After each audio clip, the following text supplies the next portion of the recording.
most couples only talk about problems when they're already mad about something. I'm waiting, right, till he does that thing and I'm mad, and then the conversation's coming up. And it's actually the worst time to have that conversation. Welcome back to the Experience Health Podcast. I'm your host, Rachel Vassar, and today we're talking about a topic that doesn't get enough attention. What happens to your relationship when chronic illness enters the picture? Joining me is Lisa Gray, a licensed marriage and family therapist who has been helping couples for over 20 years. After being diagnosed with Ehlers-Danlos syndrome herself, she made it her mission to help couples not just survive illness, but actually thrive through it. Lisa, I'm so excited to have you here. Thanks for having me, Rachel. This is great. Absolutely. So, diving right in, can you share to my audience what inspired you to focus on couples navigating chronic illness? Yeah, so when I first started as a therapist, I was drawn to couples therapy, which I never thought I would like, but when I saw my first couple, I really loved it. And so I kind of got a reputation for being a couples therapist. The couples would come to me with really high conflict, or they've tried 10 other therapists or whatever. And so I've always loved seeing couples, and it's always been my passion to help people strengthen their relationship. And then it just feels like this is the way the universe works. That like when I went through my own chronic health journey, I just started getting more and more couples where that was part of the dynamic. And so I realized pretty quickly on, both in my personal experience and working with them, that chronic illness changes the whole dynamic of what's happening in your relationship, and no one's talking about that. And so just helping people be able to have that conversation and all the new negotiations that have to happen just became just a real passion of mine. Amazing. So it was Mm. both like you first found a passion for couples therapy, and then you also noticed that chronic illness affects relationships a lot. So you brought the two together. That's awesome. Absolutely. Yeah, yeah, it's Amazing. been really great. Yeah. I love that. What would you say were some of your biggest challenges with your own diagnosis that was brought into your relationship? I think, and this is something that happens a lot. It took me so long to get a diagnosis. So it took me, I think, about 9 years to get a diagnosis, and Wow. like, yeah, which is not uncommon. Yeah. And I say so wow, many, but that's like very common, but still right? it's like Yeah, crazy. yeah. And so many of the symptoms are so vague, like, "Oh, I'm just exhausted all the time, or like my joints hurt, welcome to the world. So does everyone's. Yeah, it's like, oh, So you're it's kind of, aging, yeah, you yeah. know? So I think, and my partner was never bad at this, but it's like difficult for partners to even believe you, Yeah. because it's, number one, for most of us, invisible. And number two, it's vague. I mean, you don't want negativity to run through your whole relationship. So you kind of stop, you don't want to complain all day, every day. So you sometimes don't talk about how you're feeling. But then your partner doesn't know how you're feeling. Yeah. So, it's very difficult to sustain closeness and understanding through this long period where you don't even really know what's happening. Yeah. Yeah.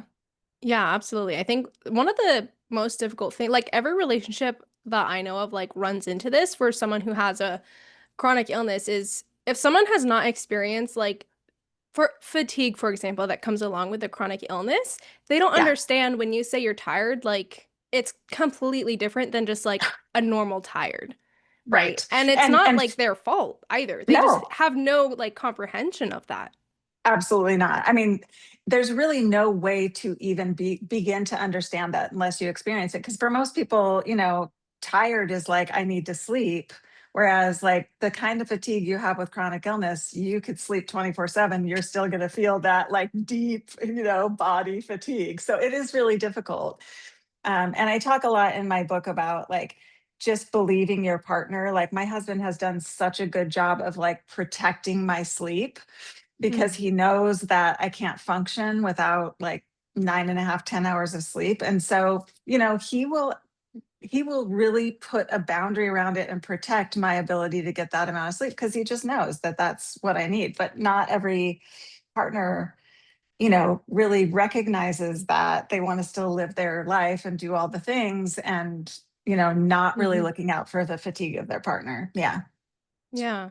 Sometimes it's hard to know how much of an impact that those sort of things have, especially when you don't notice that yourself too. So, yeah, just like not Right. experiencing it yourself is definitely a huge kind of like disconnect that tends to happen a lot in couples. Yeah.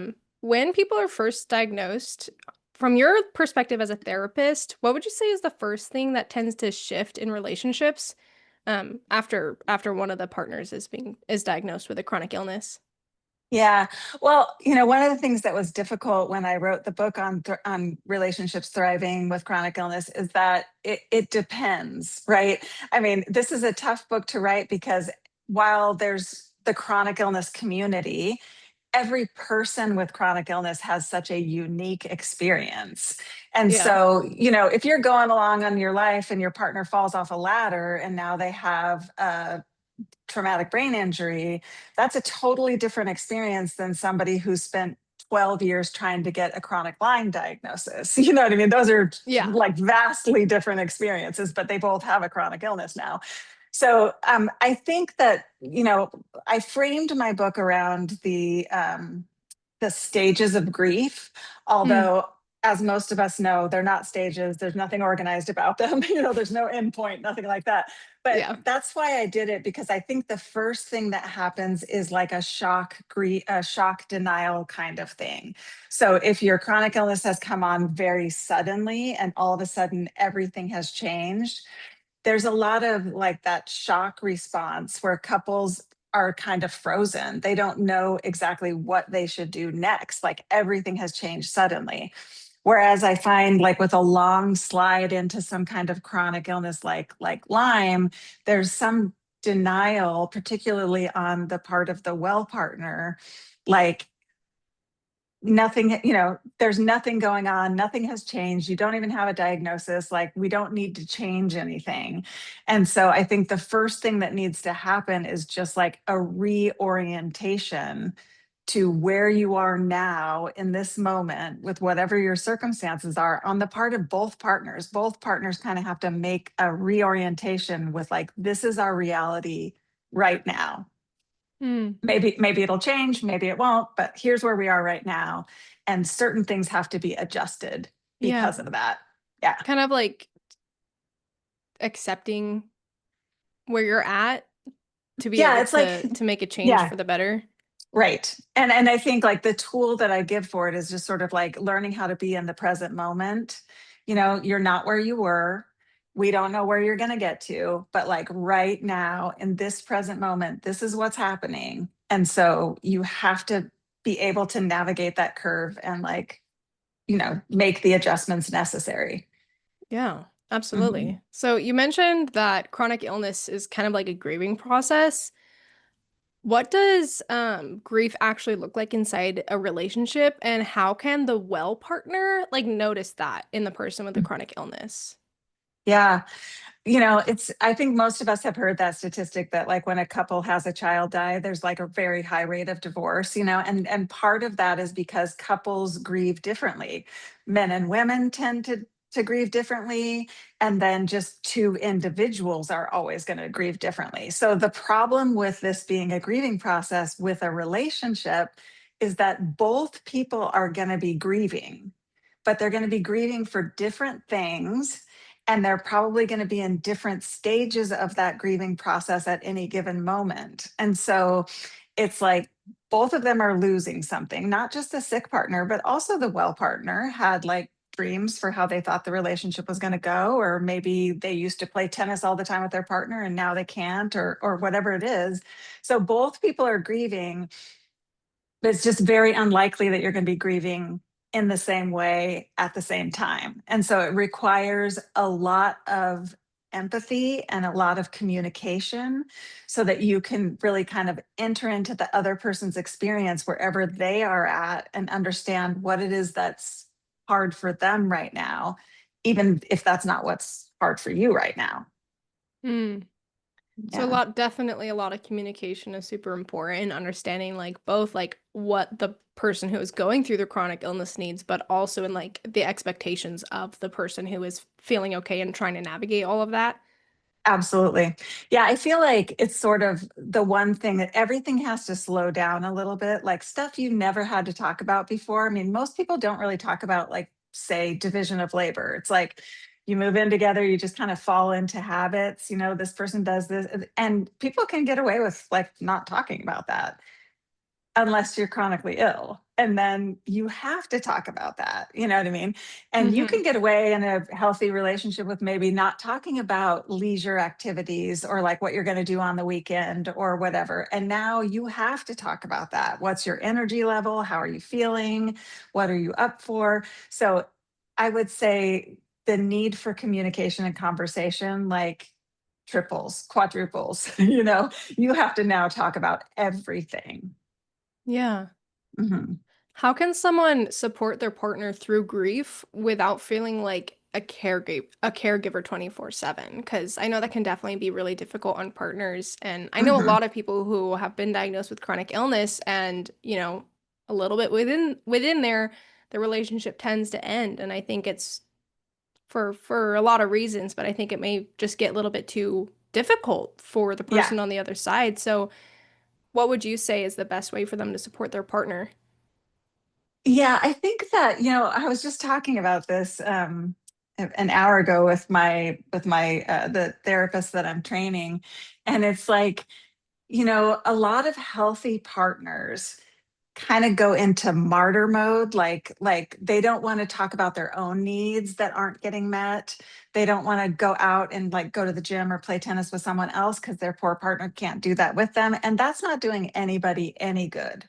you know I mean, that is not going to help your relationship last, because you're still a Yeah. person and you still need to have your needs met. But then also, that's very hard for the chronically ill person to see their partner going off and having fun. And so, again, it's like, I think there needs to be an agreement, or at least an understanding from the person who is chronically ill. Like, they have to want their partner to be a little bit selfish and go out and get their needs met and go out and have some fun without them. It's very difficult to do. I can speak from experience, but like, it's really important that you're like on your partner's team, that they're getting their needs met, and that it's okay for them to be a little bit selfish sometimes and get their needs met, because if they don't, that's not going to work out well for you as the chronically ill person. Like, because eventually they're going to get burned out or feel like a caregiver, and it's just not it's not going to go well. So I think, like, Yeah. as the well partner, you can empathetically support your partner through grief, but you can't take it on like it's my responsibility that they're grieving. It's like, yes, they are grieving, and also it's still okay for me to have a life, as long as Yeah. that's communicated and negotiated with my partner. So it Yeah. sounds like there's like a little bit of selflessness and selfishness that needs to like happen between both of the partners in order for the relationship to stay strong and in order for both of them to kind of like get their needs met. Does that sound right? Yes, it does. Yeah. Because I Okay. think like the selflessness part is like allowing the other person to like do what they need to do and take care of their own selves. And then also, of course, like there's this selfless part where it's like, or a selfish part where it's just like, each of you also needs to be responsible for yourself. So it's like you need to be your partner's cheerleader, that, you're on their side, meet your needs, whatever needs to be done. And then there's also like, but I really need this from you. And Hmm. and that's something I can't negotiate away. Like, you have to be here for me in this situation. So again, a lot of communication and a lot of empathy building, which I think is like, empathy is easier for the partner who's well, because it's clear that their partner's not feeling well, but then they can easily burn out with that because they're not Hmm. taking care of themselves. And then empathy is harder for the chronically ill person, because it's like, I'm the one who's sick. My life is, not what I wanted it to be. You're fine. Why should I feel sorry for you? But the capacity to build empathy for your partner's experience is really, really important. Hmm. On the lines of communication, what would you say are some of the most common communication mistakes that couples tend to make when chronic illness is involved? Mhm. Well, I think some of mistakes they make are mistakes that everyone makes when it comes to communication, just kind of like Yeah. general mistakes people make in Kind of communication. just gets exacerbated when Yeah, chronic illness is yeah, involved. Yeah. totally. Right. It's like amplified. Yep. But one of them is that most couples only talk about problems when they're already mad about something. Mm. So it's if I ask you what are the problems in your relationship, you could probably tell me right now, and I could tell you what the problems in mine are, but I'm not bringing those up on like a perfectly good Saturday morning over breakfast. Why would I Yeah. do that? I'm waiting, right, till he does that thing and I'm mad, and then the conversation's coming up. And it's actually the worst time to have that conversation because I'm already mad. I'm not in my creative problem solving brain. I'm in my, reptilian brain or whatever. And so I'm Yeah. not able to come up with a creative problem solving solution. So especially for chronically ill couples, like I really recommend like a daily set aside time to have conversations. How is this going for you? What's going well for you? What's not going well for you? What's one thing I could do to support you? Those kind of conversations when you're not in the middle of an argument can really be helpful because now you're starting from a much lower place. It takes a lot longer to get, activated when you're starting from this really calm place. And if you have that on a regular basis, you've got a space where you can make a complaint. So that doesn't have to leak all over your entire relationship. You have a place for that. So Mm. it's something I think is really important for all couples, really, but Yeah, like I was gonna say. especially, yeah, especially if you have chronic illness, like please set aside a time to like be really open and honest with each other about what your experience is, what you need, what you're frustrated with, all of those things, because that's the only way you're going to know how to adjust for each other. Yeah. Mhm. Yeah. I think every single, as you mentioned, I think every single couple can take away from that. But yeah, people with chronic illness, I think that's even more important.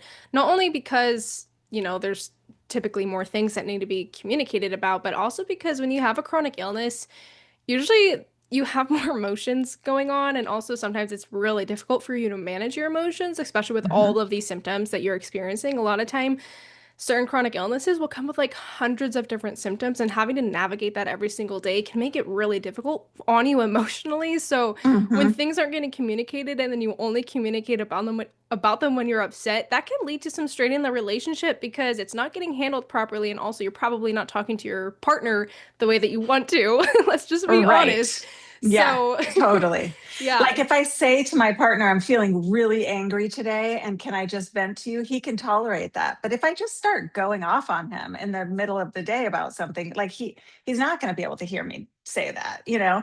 And like you said, like our emotions can be on, I mean, it's like a rapid cycling between like I'm angry, I'm depressed, I'm, whatever it is, there's a lot of emotion to be Yeah. processed. Yeah, for Yeah. sure. Mhm. Absolutely. Um, You talked about healthy conflict. I would love to know, what does that look like in real life when one person is specifically talking about symptoms of pain and fatigue? Mhm. Well, so my first book was called Healthy Conflict, Happy Couple. And I think like a lot of the skills in there can totally apply to whatever the topic is. So pain and fatigue or anything that's coming up. And, the first step that I laid out is what I just talked about, which is making an appointment for a conversation when you're not already mad so that you're starting from a good space. And then I think that one of the mistakes that couples make is they move way too fast to trying to solve the problem Hmm. before they really understand each other and before they really hear each other out. So, especially with pain and fatigue and symptoms, if you're the well partner, there's going to be this pull to solve the problem, to like fix the problem for your partner. Nobody wants to see their partner hurting or exhausted or whatever. And the thing is that's a sweet motivation, but it's usually not what your partner needs. Hmm. So, I usually make my couples like break their conflicts up into two separate conversations. The Hmm. first conversation is just to fully understand what your partner's experience is. So it's like, first, I just want to know about your pain and fatigue. Like, tell me what your experience is. Tell me what it's like for you, what would help, what would be helpful for you, what's not helpful for you. And then, the partner with the pain and fatigue could be like, what's it like for you to, for me to be in this kind of pain and fatigue? What's hard for you about watching this? So if you have a conversation where there's like no problem solving, you're just really trying to understand each other, you can come at the next conversation, which is the problem solving conversation, with a lot more creativity and brainstorming because you fully understand each other. Whereas if you start to try to tell your partner about your pain and fatigue, and the first thing they do is like, well, take this or go see this doctor or whatever, it's going to shut me right down. I'm not going to talk anymore about my pain and fatigue. Hmm. So I think like, yes, it's a conflict, but the first step in that conflict is to be like intensely curious about each other's experience Yeah. and really trying to understand what's happening here before you get to the part where you disagree and what should we do about that. Interesting. When it Mhm. comes to like creative problem solving or trying to find solutions for things that maybe you're talking about, is there something that you typically recommend your couples to include? Like, is this something that you're looking for a solution for, or are you just wanting to talk about it? Because I know that's a really big issue that a lot of people run into is they like start Mhm. talking about something with their partner, and then the partner's like, well, why don't you just do this? It's like, well, I know what I need to do, but like, just let me talk about it. Yes, so common, and not just with chronically ill couples. Yeah, Yeah. I think that's a great preface. Anytime you're looking for support from someone is and there's a bit of a gender divide here. Not, I mean, it's stereotypical, but it's like a lot of men are problem solvers, you know what I mean? And so I feel like it relieves so much pressure for a problem solver, whether you're a man or a woman. Like it relieves so much pressure for you if your partner just says, hey, I don't need you to solve this problem, but I do need to vent about something. Can you just listen, nod your head, and maybe ask me some questions? But like, that's it.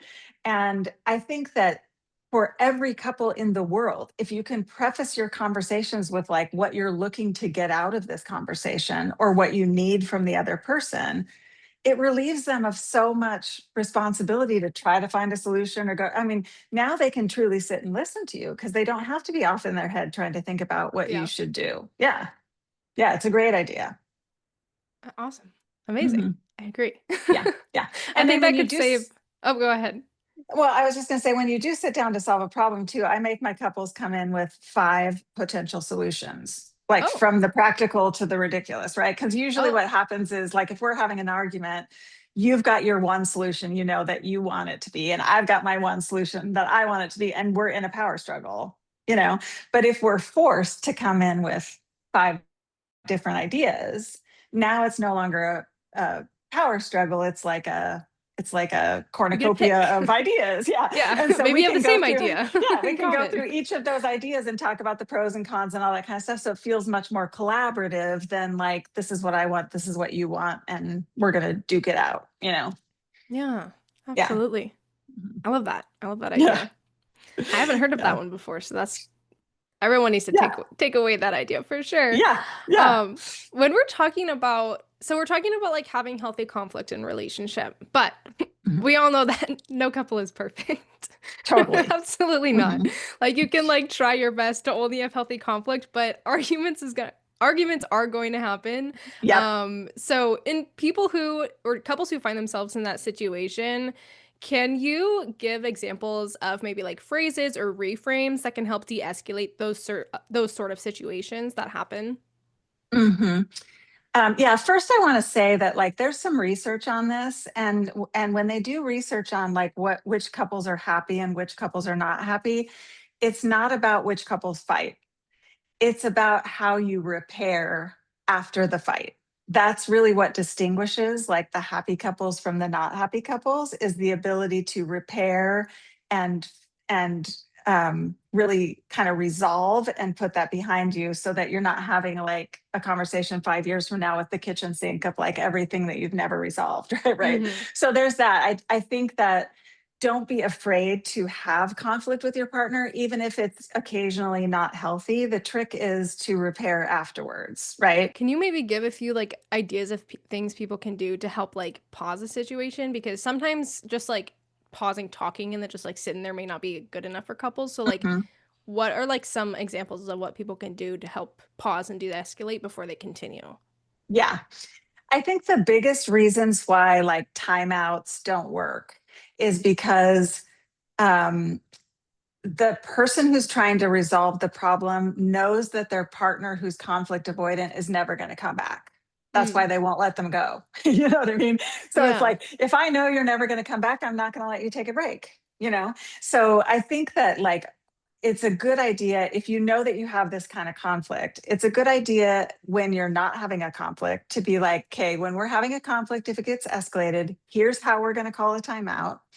And for some couples, it needs to be like a hand signal or like a hand on your shoulder. Some like words don't even work because you're so activated. So you know how the timeout gets called, and then you agree on a time. You know, when someone calls that timeout, we're going to take 30 minutes and we're going to meet right back here in this spot and start over. So if both people know that you're gonna meet back here and you're gonna be able to try again, it's much easier to take the break. Mm, And then the point of the break is not to like rehash in your mind what yeah. you're going to say or Ruminate like on the points you're going to everything. make. Yeah.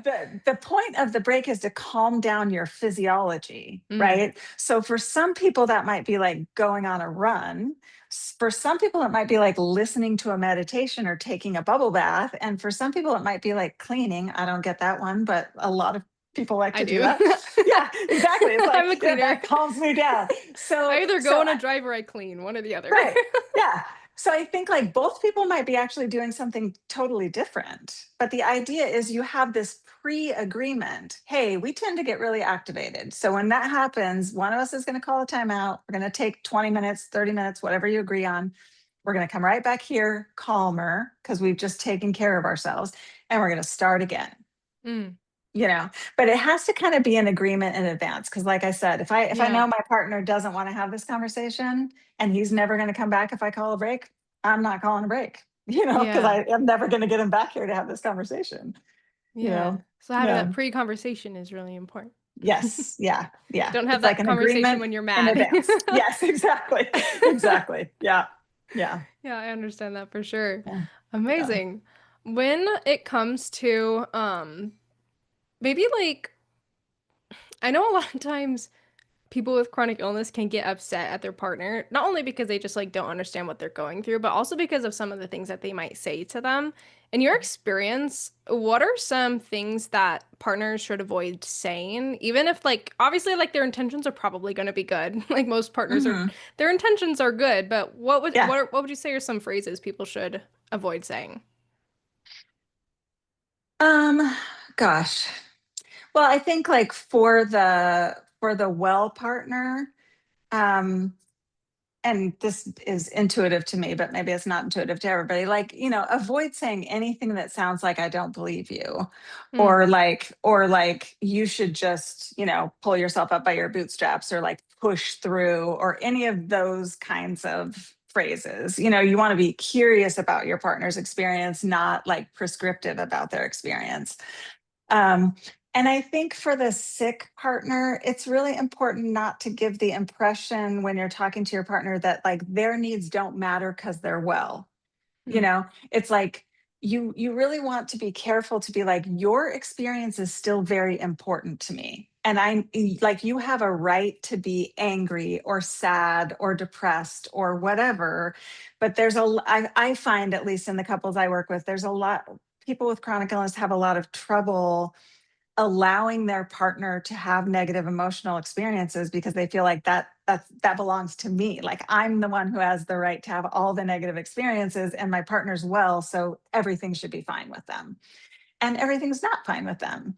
You know, their whole life has also yeah. changed in different ways than yours, but still it's an adjustment that they're making. And so, yes, even though they're well, I think there's like a level of respect for the fact that like they're still allowed to have their own experience. And so anything that you might say that would indicate that like they don't have a right to their Yeah. experience Like is maybe not good. Yeah, like maybe saying like, well, at least you're not sick, or at least you don't exactly. have X, Y, and Yeah. Z.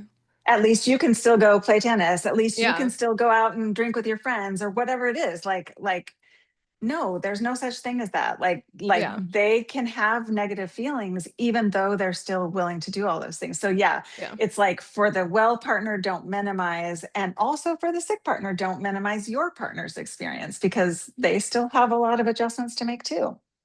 Yeah, Yeah. absolutely. And with like Hmm. all of the other advice you've been saying, I think every single couple can take from that as well. Totally. Because Right. everyone like Yeah, has for their own sure. experiences and things Yeah. that they're going through. And it's so easy to be like, well, at least you don't have what I'm going through. And it's like, well, that Right. doesn't belittle what I'm going through either, you know? Exactly. So yeah, I Exactly. love that. Pain is pain, and Yep. grief is grief. And it doesn't matter if you're on the same journey or a different one, like you're both still going through something. Yeah, Yeah. absolutely. Mm. I know that you often mention acceptance and commitment therapy. I believe, Mhm. correct me if I'm wrong, is that what your book Yes. covers? Okay. Yeah. So Amazing. it's the theory that I mostly use with my clients. I find it really versatile for a whole bunch of different issues. So I'll kind of explain to you in a nutshell kind of what it means. Absolutely. Most people come into therapy and they want to get rid of their symptoms. Like, I want to stop being anxious. I want to stop being depressed. I want to stop whatever it is that's uncomfortable. Right. Hmm. And so, unfortunately, that doesn't usually work. Like, what you resist persists. Right. So Mm, it's like the more you focus in on making something stop, the usually symptoms get exacerbated by that. So the idea behind acceptance and commitment therapy is that I'm going to accept all of my emotional experiences. Like, mm, whatever it is, I'm accepting of those emotional experiences. I can be mad, I can be sad, I can be, impulsive, whatever it is. But when it comes to my behavior, I'm going to commit to certain ways of behaving that are based on my values in life. So mm. it's like um, generally what happens is like let's say you're driving and somebody cuts you off and you're mad, but then someone lets you in and you're like thanks or whatever. It's sort of like you shouldn't let your behavior be dictated by what's happening. Your Yeah. behavior should be like what you decide you want to be, right? And so with the clients that I have, and especially with chronic illness, it's like one of the things you really have to do is to take some time to figure out what are your values? What is it that creates a meaningful life for you? And then you decide how you're going to behave and live out those values while you're having all of these emotional experiences. You know, so like just because you're having an emotional experience doesn't mean you have to act on that. So, kind of Mm, back to what we were saying with couples, just because I'm totally pissed off that my husband can go hiking doesn't mean I have to yell at him about it. I can still have that feeling. I can still be mad about it. But if my value is being kind to my partner, then my behavior is dictated by the value, not by the feeling. So that's kind of interesting. like the basic tenets of acceptance and commitment therapy. And, you know, this happened while I was walking one day. I was thinking about how acceptance and commitment therapy kind of has 6 core skills. And I was thinking about how chronic illness is a grieving process. And I was thinking, oh, the grieving process has these stages and ACT has these core skills. And I wonder if I could like match them up? And so that's kind of like how the idea started is like, what if I took all these different emotional experiences and like gave an ACT skill for like each one of the emotional experiences that people go through? So that's kind of like how that all came together. But yes, it's a very useful um, way of looking at your feelings and your behaviors. Yeah, absolutely. I've actually never had it explained to me in that way. So I Yeah. actually find that super intriguing because yeah, like there's a lot of things that can come up in your life where you feel a certain way, but if acting on that feeling doesn't align with your values, then don't act on Yeah, it. I love that. exactly. That's Yeah. amazing. And also, like, I think what one of the things that happens in chronic illness is people feel like, well, now I can't do the things that I used to do, and therefore I can't have a meaningful life. Mm, And if you can really flesh out your values, so values are different than goals or activities. So it's like if I flesh out my values, then maybe I lived out those values in a certain way when I was well, and maybe I can't do that anymore. But I don't have to lose the value. I just have to change the goals and activities to what I'm now capable of doing. right? Mm. So, like, for example, for myself, if I used to speak at a bunch of conferences and that requires travel and a lot of energy and adrenaline and all that stuff, maybe I can't do that now, but I can be on your podcast, right? So, like, Yeah. that requires much less energy that I have available. So, it's like when you come up with your values, that really helps chronic illness folks and the couple too to decide, okay, we can still have our values, but we're going to have to adjust how we live those out. Let's do that together so that we can still feel like we're living towards our values, we're living a meaningful life, even with the restrictions that we have. It's going to That's look amazing. different, but Yeah. yeah. I love that. Mhm, So you have about like 6 core ACT skills in your book, mhm. correct? Yeah. Would you be willing to share like one or two that make the biggest difference in maintaining closeness in relationships? Yeah. So one of them, the one that I really like, and I pair this with anger in the book, but you can really pair it with anything, is like unhooking from your thoughts. You Mm. know, so it's like we get hooked by our thoughts, like a fish on a on a hook. We have a thought because it's in our head, we think it's true, whatever. So let's say I'm thinking like my partner doesn't care about me. He doesn't care about my experience. If I say to myself, I'm having the thought that my partner doesn't care about my experience. So, like that little phrase, I'm having the thought that, or I notice that I'm having the thought that my partner doesn't care about me. Now I can get a little bit of distance to evaluate whether or not that's really true. Whereas when I'm saying my partner doesn't care about me, like it's already true in my head Hmm. because that's how I'm saying it. Or if Yeah. I say like, I never feel good, right? Then if I say, I notice I'm having the thought that I never feel good. Is that really true or not? Well, actually sometimes it's not true. Often I don't feel good, but then there's these moments, you can evaluate it. But if I just say like I never feel good, then that feels really true. So like Mm. that's one little quick method of just like unhooking yourself from your thoughts so that you're not fused to your thought. You have a little distance from it that you can observe your thought from and then, you know, assess whether or not that thought's serving you. Is it true? What do you want to do about it? Those kind of things. So that's really helpful.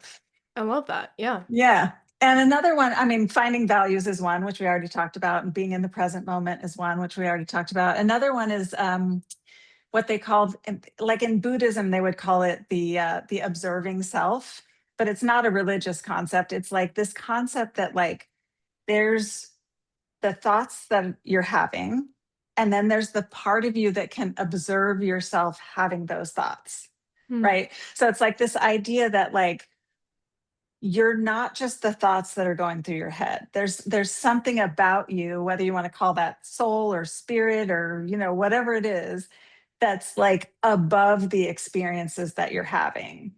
And I think it's really helpful for chronic illness people, especially because you can get so wrapped up in your pain, your emotions, your thoughts that you forget that, like, there's a part of you that's bigger than all that. There's a part of you that can step back and observe yourself in this experience. It's like the difference between the sky and the clouds moving through the sky. It's like Mm. your pain, your emotions, all that, those are clouds. You're the sky. you know and so Yeah. that ability to just step back and like take perspective of something that's at a little bit more of a distance than like what's happening in the minutia of the moment, I think it's really useful. Yeah. So like the biggest thing is not like identifying yourself with the thoughts that pop in your brain and like reviewing Hmm. them to see if it's something that aligns with your values and that is actually true without just like Yes. accepting it automatically. Yeah. Yeah, and even if it is true and it aligns with your values, it gives you enough distance to decide what you should do about it instead of Yeah. just reacting. Yeah. Yeah. I'm a firm Yeah. believer that our thoughts create our reality. Like our Hmm. thoughts create our opinions on things, our thoughts create like, Yep. kind of like what the world that we build around us. And Hmm. so I do think that taking a step away from your thoughts can be really helpful, especially when Hmm. you're navigating chronic illness, because there's a lot of negative thoughts that tend to come along with chronic illness. And Oh, if you just absolutely. like keep those in your Hmm. head and identify Yeah. them identify with them and don't actually evaluate them or evaluate Yeah. what you want to do with them, that can make hmm navigating a chronic illness really difficult, for Yeah. sure. And it's not just your own negative thoughts, it's all the negative thoughts that get laid on you by other people too, and the Yeah. medical community and all of that stuff. Like you're a hypochondriac or your lab results are fine. You're just complaining or whatever it is. Like we have a tendency to really absorb all of those thoughts and they become our reality and they don't have to. Yeah, I love Yeah. that. I love that. One last question. For Yeah. couples in survival mode right now, maybe either someone has been recently diagnosed with a pretty severe chronic illness, or maybe they've been trying to get a diagnosis with a chronic illness that has completely hmm debilitated their life and they haven't gotten a diagnosis yet. Whatever the case hmm is, it's something very hmm difficult to navigate. hmm What would you say is a small step that they can take today to help reconnect and improve their relationship? hmm Yeah, I often talk about relationships like a bank account. Like when you meet someone, you got $1 million in the bank account because nothing bad has happened yet. So like if $100 check gets written, you still have plenty. But after 10 years or when you're coming into a chronic illness diagnosis, you might have no positives in the bank account and you've got all these negatives coming in.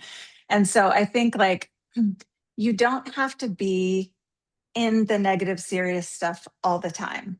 Like you can take a break. It's okay. So, like, one small thing that I would say is like, remember your connection with your partner and do something that is fun or funny. Or so if you don't have any energy, you're really in the thick of it, it could be a funny show, or it could be, like a game or something that you have energy for. But the idea is like lighten it up just a little bit. Like take some, it's it can be so easy when you're in the middle of the diagnostic process to just be totally consumed with all of the negative pieces of it. And rightly so. I mean, it's a really not fun experience.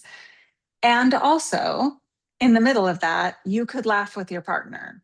You could have fun with your partner in the ways that you're able to do that. You know what I mean? So it might be different than how it used to look, but I think like Yeah.